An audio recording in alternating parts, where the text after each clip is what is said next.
신약의 특징은 뭐냐 하면 죽고. 그런데 신약의 특징은 나고의 의미가 영적으로 깊게 들어가 있고 표현도 그렇게 하고 있다는 거 나눈 적이 있습니다. 그런데 구약은 그러면 죽고로 끝나는 것이냐? 그렇지 않아요. 죽음과 동시에 하나님께서 그 죽음의 끝이 아니라는 것을 분명히 보여주고 있다는 겁니다. 그러니까 우리 어르신들 보면 죽음은 끝이지 라고 이렇게 그리스도 바깥에 계신 분들, 대기하고 계신 분들은 그렇게 얘기를 많이 하고 이래도 한평생 저래도 한평생, 또 노세 젊어서 노세 이렇게 삶의 관점을 가지고 계신 분이 많으나 성경은 그렇지 않다라는 거예요. 죽음과 동시에 하나님의 역사는 또 새롭게 시작이 되고 그 역사는 계속해서 진행이 되고 있다는 것을 잘 보여주고 있습니다. 창세기 50장에 보면 야곱의 이제 죽음이 나타나요. 근데 보면 아브라함도 보면 175세 사는 동안 간단하게 표현하고 있거든요. 그가 죽었더라. 열조와 함께 돌아갔더라. 막벨라굴에 들어갔더라. 또 이삭도 보면 그죠? 굉장히 180 살면서 그가 열조와 함께 돌아갔다. 짧게 이렇게 소개를 합니다. 그런데 야곱은 보니까 50장에 굉장히 길게 할애를 하고 있다라는 거예요. 야곱의 죽음을 함께 이제 보면요. 그 1절 좀 볼게요. 요셉이 임종을 지켜요. 참 대외적으로는 훌륭한 총리요. 대내적으로는 참 부모에게 잘하는 그런 아들이다. 그렇게 아버지의 사랑을 받은 그런 인생이 스포일되지 않고 그렇게 15살 바깥에 험하게 큰 것이 헛되지 않았다라는 것이 잘 드러나요. 아버지의 임종을 끝까지 이렇게 지키고 그가 아버지 얼굴에 굽으려 울며 입 맞췄다. 이 말은 아버지 임종을 잘 지켰다라는 표현입니다. 2절에 보니까 이때까지는 아브라함, 이삭은 그냥 열조와 돌아갔더라 이렇게 표현하지 않고 이 모세는 그 수종되는 의원에게 요셉이 명했다라는 거죠. 아버지의 몸에 향으로 처리하며 의원이 이스라엘에게 그대로 하였다라고 얘기를 합니다. 뭘 했다라는 거예요? 이집트의 유명한 장례 형렬이 뭐예요? 미라, 그죠? 미라를 만들었다는 거. 지금도 그 미라는 남아 있잖아요. 그러니까 이거는 미라는 아무나 하는 게 아니에요. 누구에게만 할 수 있어요? 왕족에게만 할 수 있다는 거. 그러니까 야곱이 아들을 잘 뒀다 이 말이에요. 아들 잘 둔 덕에 나그네 인생을 살아왔지만 147년을 살면서 그가 죽음과 동시에 왕의 반열에 버금가는, 여기 보면 보세요. 3절 한번 보십시오. 3절 한번 읽어볼까요? 시작. 40일이 걸렸으나 항으로 이날 수가 걸림이며 애굽 사람들은 70일 동안 그를 위하여 곡하였더라. 와우. 무슨 목동 그룹이 내려왔는데 무슨 애굽 사람이 곡을 하였더라. 그러니까 이 말은 무슨 말이냐면 국장을 했다는, 국장. 그죠? 우리나라도 고종, 그죠? 박정희 대통령, 이렇게 전 대통령 지도자들이 죽으면 국장으로 합니다. 그러니까 신문에 보면 가족장으로 하였더라, 가수장으로 하였더라 있는데 이건 국장으로 이 일을 처리했다라는 겁니다. 40일 동안 이제 그 시체가 썩지 않도록 부패 처리를 했고 향 처리했다는 얘기예요.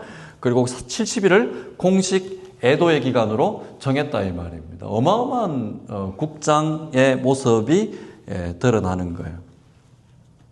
요세푸스의 역사가에 의하면 이 내용을 보고 어마어마한 비용과 어마어마한 바로의 그 은혜로 말미암아 이 야곱은 왕보다도 더 큰 장래 행렬을 했다 이 말입니다. 그러니까 장음함을 하나님께서 보고하고 있다라는 겁니다. 왕의 반열에 서 있는 내용이죠. 자, 7절에 보면 재미있는 얘기를 합니다. 7절에 한번 보실까요? 요셉이 자기 아버지를 장사하러 올라가니 바로의 모든 신하와 바로 궁의 원로들과 애굽 땅의 모든 원로와 야곱의 가족들, 자식들만 간 것이 아니라 바로의 원로들까지 온 신하들이 야곱의 장례 행렬에 갔다라는 겁니다. 그러니까 이 길은 어디로 가냐면요, 왕의 대로라고 이 중동 지역을 관통하는 그 지역으로 이렇게 쭉 올라갔단 말입니다. 애굽 나일강 쪽에서 요단강까지로. 그러니까 그 행렬이 얼마나 컸겠어요. 어마어마한 비용이 들었을 거고, 국가적인 차원에서 이 원로들이 따라갔다라는 것은 그 뒤에 군사들도 얼마나 많이 따라갔겠느냐 이 말입니다. 왜 모세는 이렇게 길게 표현을 하고 있을까요? 무슨 야곱이 산 것도 중요한데 왜 죽은 모습의 이러한 행렬을 장황하게 이렇게 묘사를 하고 있을까요? 이 땅에서 하나님의 백성으로 살아가는 그 나그네의 모습이 가나안 땅으로 들어가는 그 모습을 우리 후손에게 보여주고 있는 모습입니다. 초라하게 가는 것이 아니라 단순히 여기서 장례를 거창하게 했다 그 말을 하고 싶은 것이 아니라 본향 가나안 땅으로 들어가는 야곱의 모습이 천국 가는 그 여정에 하나님께서 우리에게 멸관을 씌워주고 계시록 21장에 아들아 수고했다, 네가 참 고생했다, 딸아 참 고생했다, 삶이 얼마나 애달팠냐, 그럼에도 믿음으로 잘 지켜서 왔도다 그러면서 다시는 곡하는 것도 없고 애곡하는 것도 없고 슬픔도 없고 아픔도 없는 그곳에 하나님 품으로 잘 안기게 해주신다라는 그 표현을 지금 모세는 이렇게 야곱의 장례 행렬을 통해서 우리에게 보여주고 있다라는 겁니다. 야곱은 죽어서도 뭘 하고 있습니까? 복음을 전하고 있다라는 얘기예요. 그 이집트의 신하들, 바로의 궁의 모든 관료들, 원로들까지 야곱의 장례 행렬을 따라가면서 그들이 뭐라고 얘기를 하겠어요? 참, 이 사람 참 대단한 사람이네. 이때까지 이런 역사가 없거늘 어떻게 이런 사람이 그 역사의 사관들이 있지 않겠어요? 이 사람은 여호와 하나님을 섬겼던 사람이더라. 요셉도 참 감옥까지 들어갔다 온 사람인데 그가 하나님을 섬겨서 그런 이 보디발의 집에서 감옥에서 이렇게 출세한 사람들 아닌가? 그리고 그가 살아서 이 애굽으로 가족들을 이끌어와서 참 알고 보니까 기구한 인생인데 하나님께서 이렇게 세우지 않았는가? 이런 얘기를 하면서 가지 않았겠어요? 야곱은 죽어서까지, 살아서는 물론이고 죽어서도까지 하나님의 복음의 산 인물로 지금 그 행렬을 가고 있다 이 말입니다. 사공명,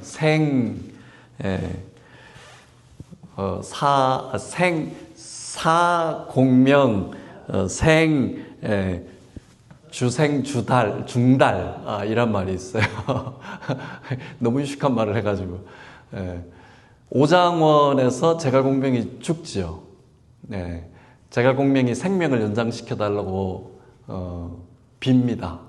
천지신명에게. 올모스트 그가 느낌으로 생명이 연장되겠다라고 그렇게 생각을 하고 마지막 그 기도를 드리는데 급하게 그 사마이, 그죠? 위나라 사마이가 그쪽이 조조 군사 그쪽 아니에요?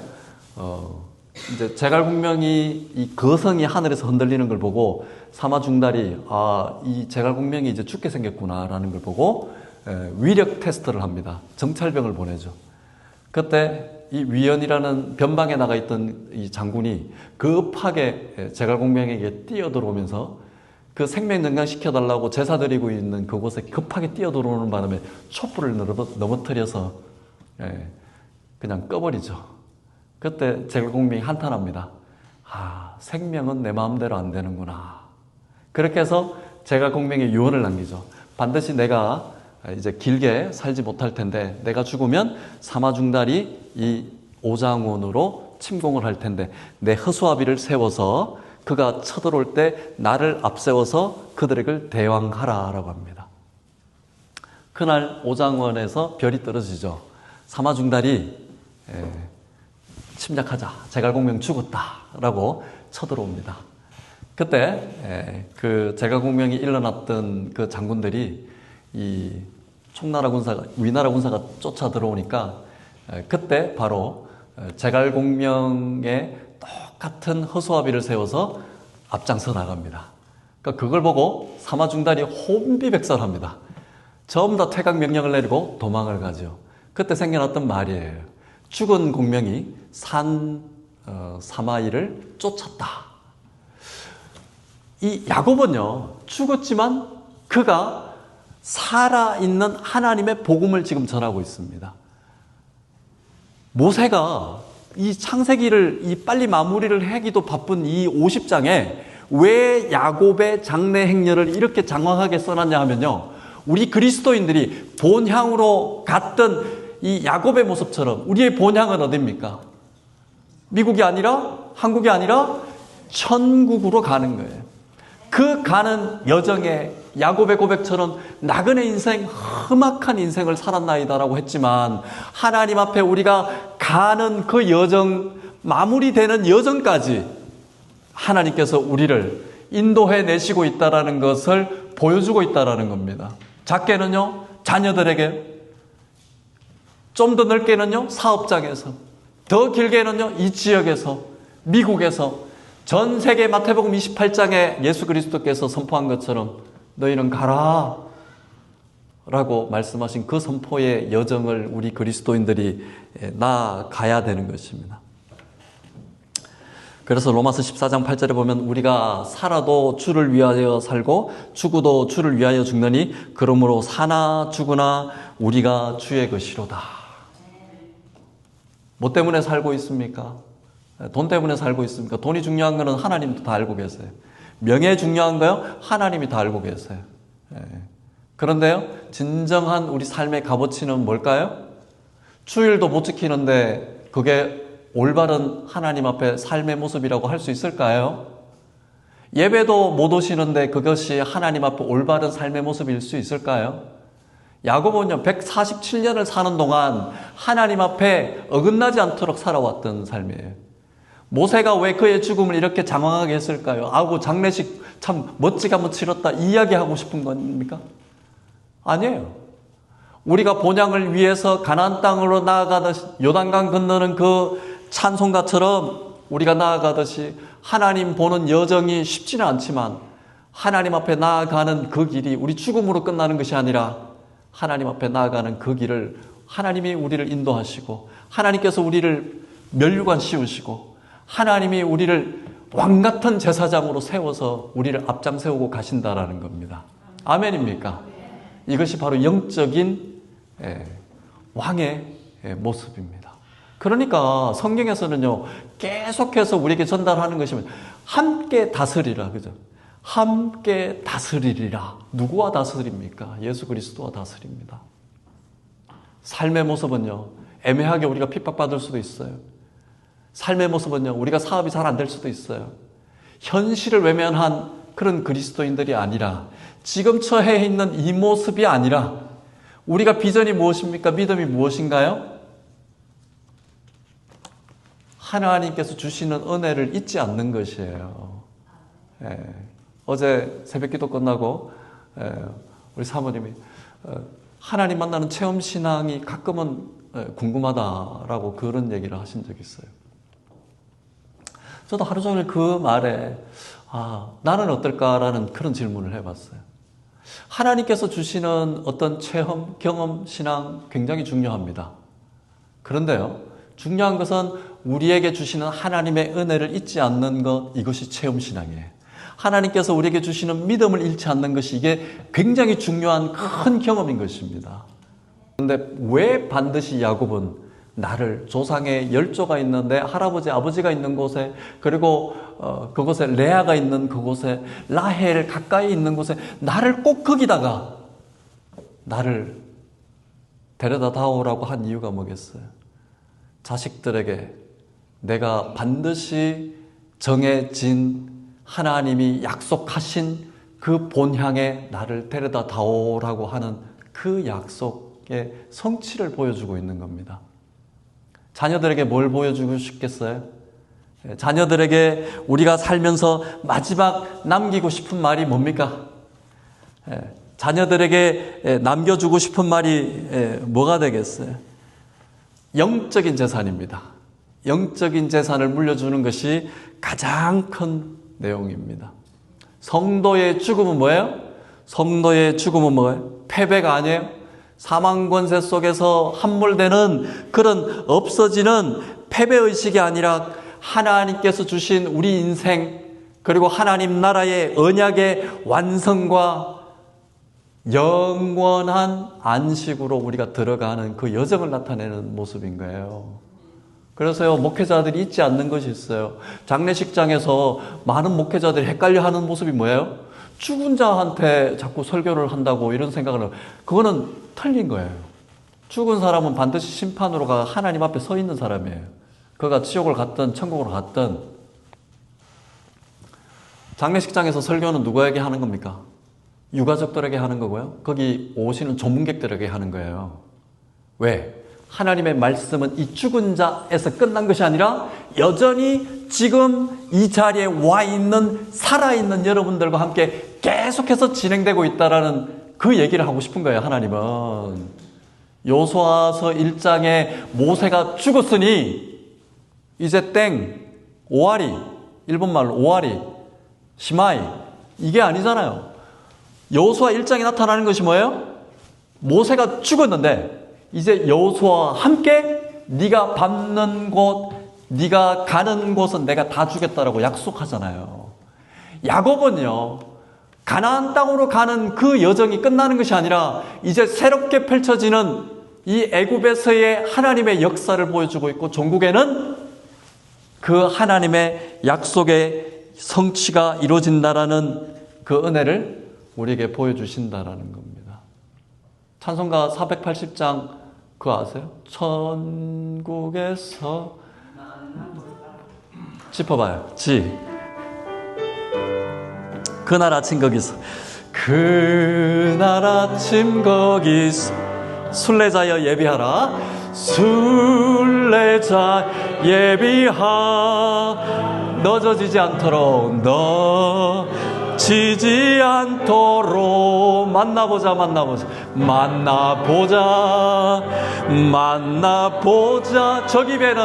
저기 배는 저 천국 문에서 만나보자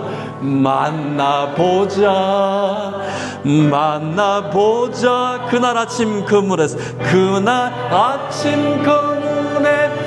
만나자. 야, 나 이 찬송이 참 좋아요. 그죠? 예. 제가 기도하면서, 오늘 설교회에서 기도하면서 내가 이 찬송이 이렇게 마음속에 반주자님한테 내가, 반주자님 이 곡 합시다. 네. 설교 중에 언제 나올지 나도 모르겠는데 이 곡 합시다. 근데 반주자님이 1초도 안 걸렸는데 누가 죽었습니까?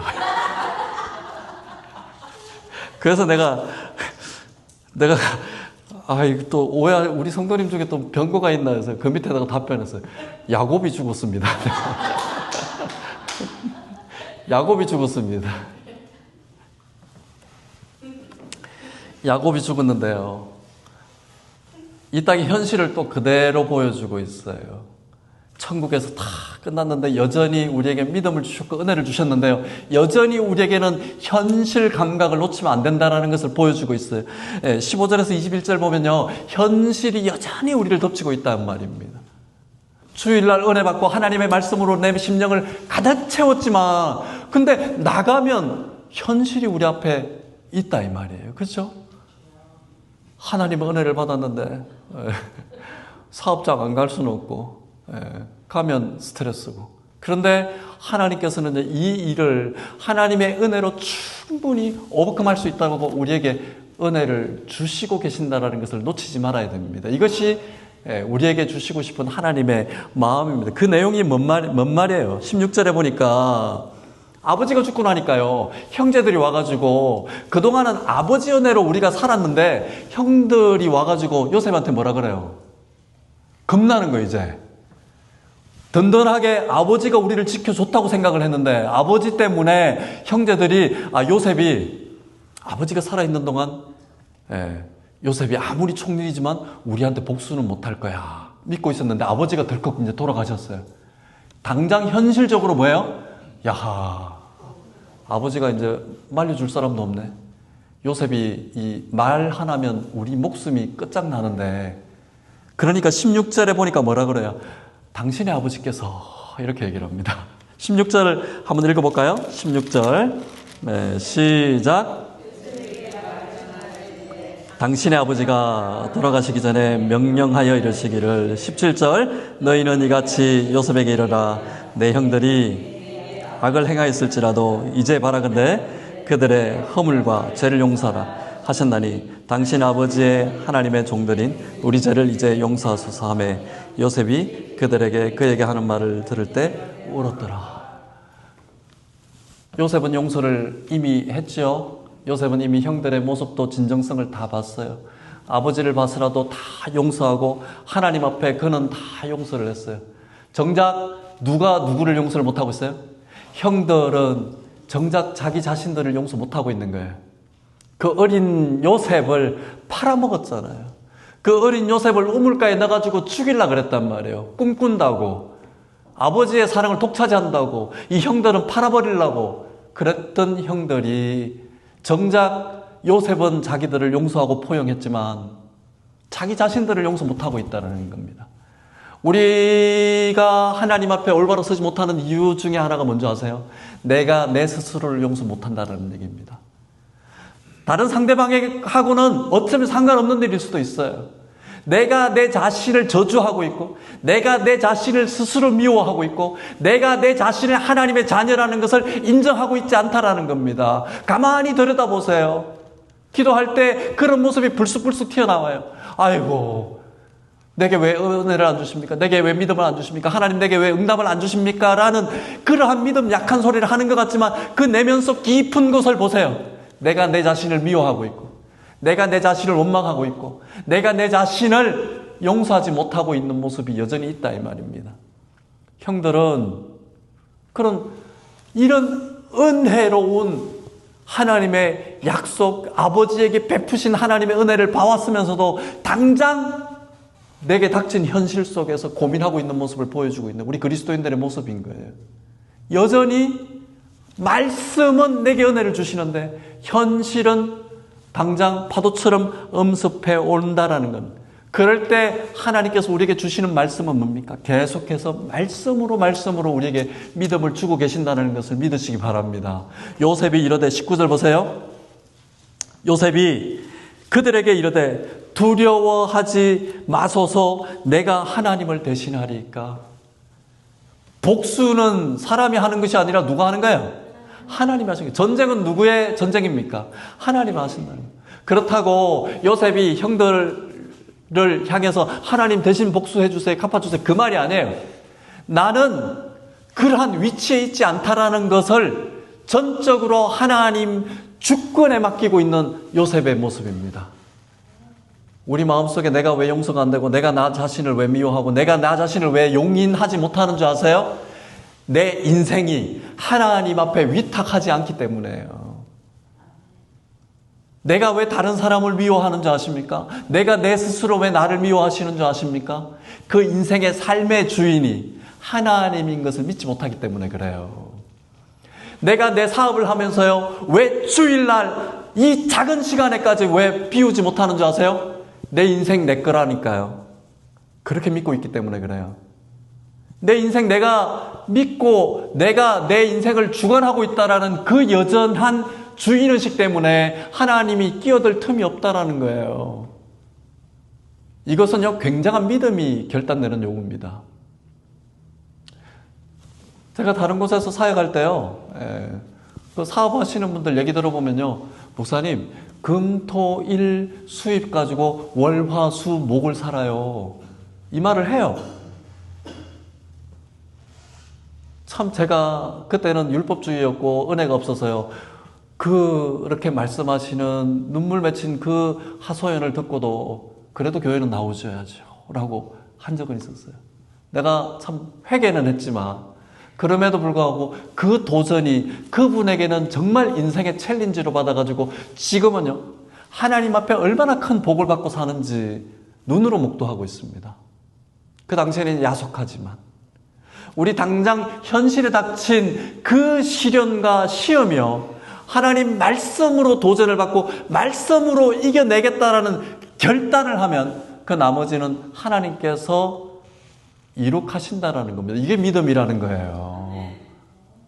요셉이 그래서 이 19절 말씀을 하는 겁니다. 내가 하나님을 대신하리까 나는 그를 주권이 없다라는 얘기입니다.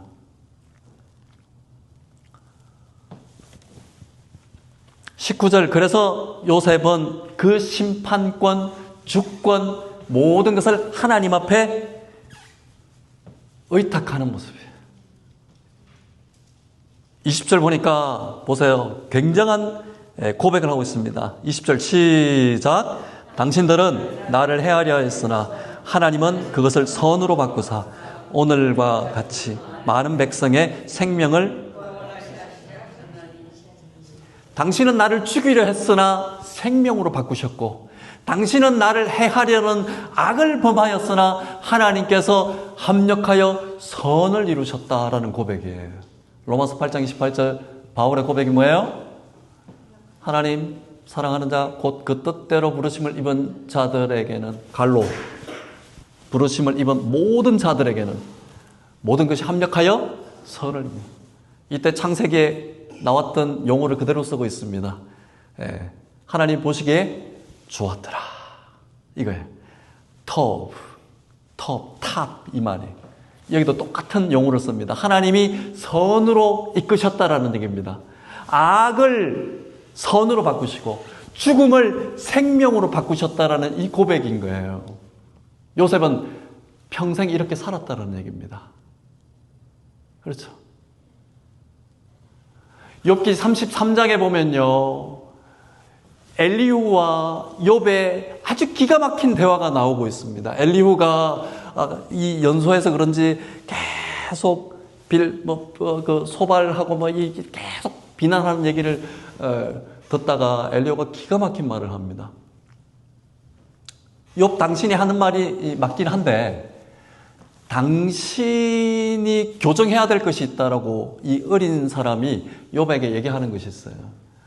고통은 누구에게나 옵니다. 그런데요, 당신의 고통을 변호하기 위해서 하나님을 불의하게 하시면 안 됩니다. 오히려 하나님이 의롭기 때문에 이 고통을 대하는 우리의 삶이 바뀌어져야 됩니다라고 얘기를 합니다. 우리는요, 저도 마찬가지입니다. 우리에게 닥친 시련과 우리에게 닥친 고통 때문에 하나님을 오히려 그것을 변호하기 위해서 하나님을 불의하게 만들 때가 너무너무 많아요. 왜 내 인생이 이럴까? 왜 나를 이렇게 두실까? 하나님이 살아계시는 걸까? 이 말은요, 굉장한 오류입니다. 내 고통과 내 시련과 좌절을 변명하기 위해서 하나님을 불의하게 하고 있는 거예요. 엘리후가 대답하는 게 뭐예요? 이 고통은 하나님께서 우리의 삶을 의미 있게 다시 한 번 더 하나님의 말씀에 귀 기울이게 하게 하시는 도구로 사용하신다는 거예요. 아멘입니까? 이 길은요, 그래서 험난해요. 야곱의 길은요, 험난한 과정이었어요. 젊었을 때 도망가다가 하나님 만나기도 하고, 도망갔는데 속았어요. 뛰는 놈이 나는 놈이 있다고. 죽을 요령하고 야복강 건넜어요.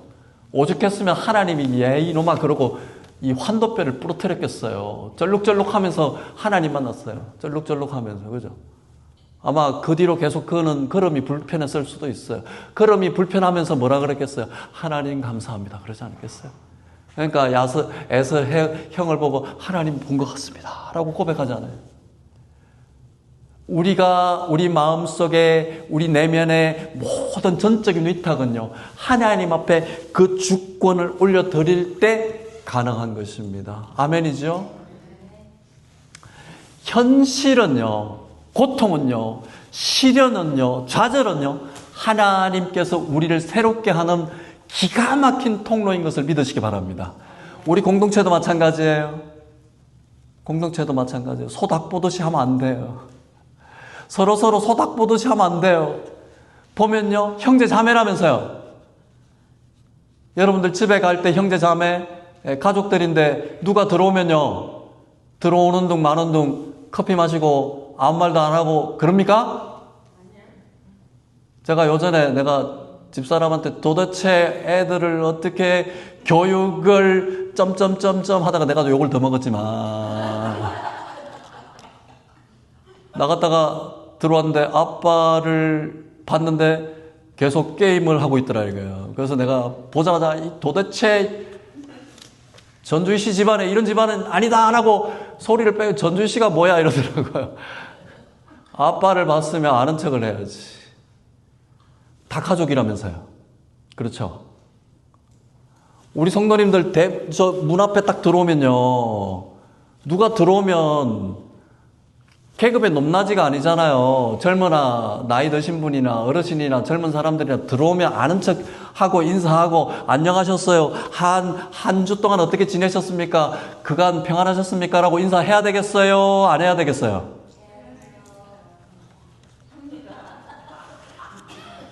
여기서 내가 한마디 더 하면 또 나를 더 욕할 것 같아서 하셔야 됩니다. 아멘이죠? 형제 자매라면서요. 가족이라면서요. 예? 우리 교회 제일 어르신들 들어오시면 우리 젊은 사람들 저도 마찬가지고요. 깍듯하게 허리 90도 펴서 허리 90도 펴는 게 아니죠. 이렇게 인사하세요. 아멘이죠? 예, 저 교회 영성 없다 그래도 저 교회 갔더니 예의는 바르더라. 이 말 들어야 되겠어요? 안 들어야 되겠어요? 아멘이에요? 예. 효도만 잘해도 부흥해요. 효도만 잘해도. 예, 인간 윤리 도덕만 잘 지켜도요, 그 교회는 부흥하게 돼 있어요. 예. 이러한 현실과 시련을 통해서 하나님은 새로운 공동체로 만들어주고 있단 말입니다. 그 공동체가 몇백 년을 가야 합니까? 몇백 년을 가요. 애굽에서 몇백 년 있다가 나가요. 400 플러스 30년, 그죠? 400년 이상 이 새로운 공동체가 애굽에서, 조선왕조 몇 년이에요? 500년. 조선왕조 500년이잖아요. 그것도 길다고 느끼잖아요. 이 새롭게 된 가족 간의 화해와 용서와 하나됨이 하나님 앞에서 한 세대 곱하기 100, 200세대 영원토록, 이 땅은 영원하지 않기 때문에 이 400년의 모습을 보여준 것은 뭐냐? 하나님의 백성으로 길게 영원토록 하나님의 인도하심을 받았다라는 것을 보여주고 있다는 겁니다. 아멘이지요? 우리가 이 땅에 살면서 자녀들에게 뭘 보여주셔야 되겠어요?